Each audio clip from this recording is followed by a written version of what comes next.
Marquette with full court pressure, and the man.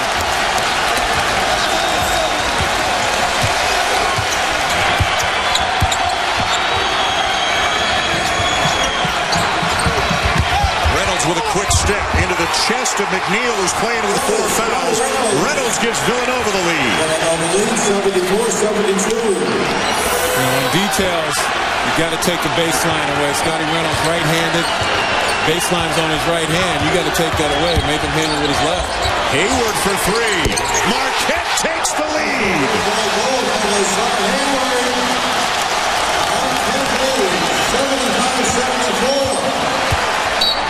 Timeout Villanova. Wow. That's the 30-second timeout for the Wildcats.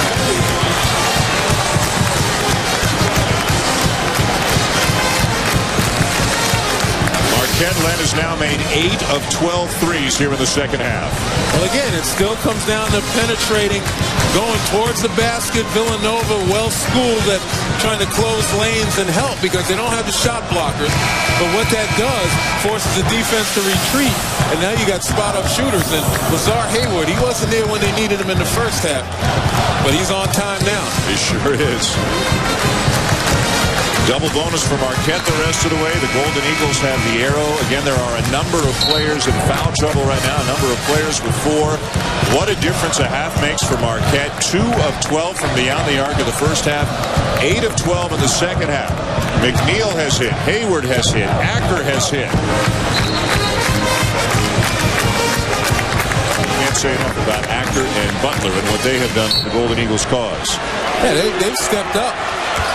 And they've literally forced Matthews and McNeil to play with him. Reynolds trying to get away from Matthews. Tough off-balance shot.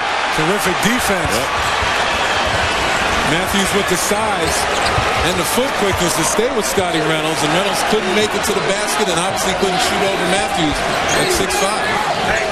So Marquette improbably with the ball and the lead with 1 minute to go in this game. Down 16 at the half. McNeil's had 4 fouls forever. They couldn't hit a shot. Missed a 3. Rebound Fisher. Nova looking for the lead. Yeah, you got to put pressure on the defense. You can get that jump shot anytime. Yeah. And it's right in front of their bench, so you would have thought that somebody's going to step up and say, hey, let's move it, let's run something.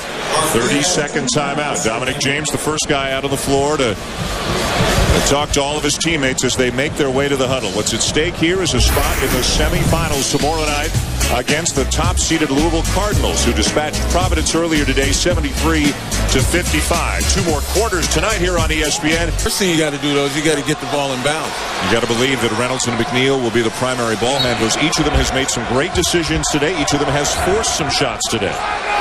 Here is Reynolds. Well, you got plenty of time to get some ball movement, but again, a back screen to get an easy shot. Stokes puts it on the floor, and he travels. That's a traveling violation. Wow. And Jay Wright is going to use his last timeout. And here we go, talking about playing to your strengths. What's Corey Stokes' strength? Shooting the 3, not putting it on the floor.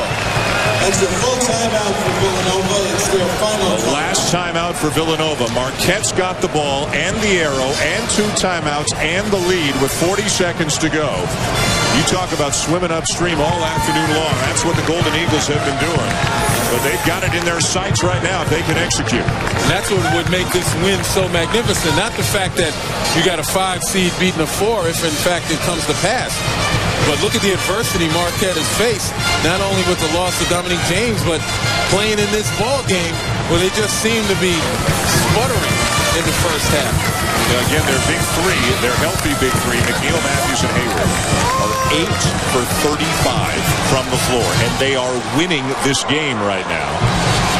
This would be the largest halftime deficit ever overcome in the 30-year history of the Big East Championship if Marquette could win this game.